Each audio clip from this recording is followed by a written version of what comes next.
All right, I'm sitting in front of this Magnatone Custom 250 from 1959. And we're pretty much done with the chassis. Now, I was saying that the first two gain stages have unbypassed cathodes. What does that mean?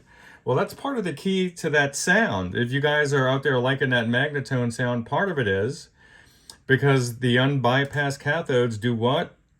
That's correct. They create a source of local feedback for these gain stages. What does that do? That just basically makes it smoother, more hi-fi. Fender doesn't do that though. Fender puts 25 microfarads there for a bypass cap. But what if you kind of want a middle ground? What if you're like, I would like to have a little more fullness, but I don't want to go the Fender route. What do? Well, you do this. Well, it does, because there's a lot of those in here. Now, you'll take a 1 microfarad cap, 1 to say 4.7 microfarads, and I just have these tied together because they're all going to ground at the same place. And then we'll bypass those two gain stages with 1 microfarad. And that's going to give us a little bit of a broadband lift across the, well, for gain purposes, right?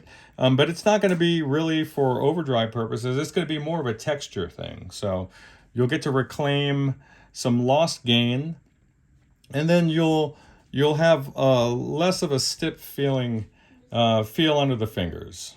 So that's about that. Now I was distracted by you, Mr. Kim. I have your speaker, and you completely wrecked my morning, man, in the best way possible. I have your speaker for your ProSonic now. Thank you. But I need to make you a completely separate video because I'll show the rest of the guys why you completely wrecked the day. You guys take care out there. Bye.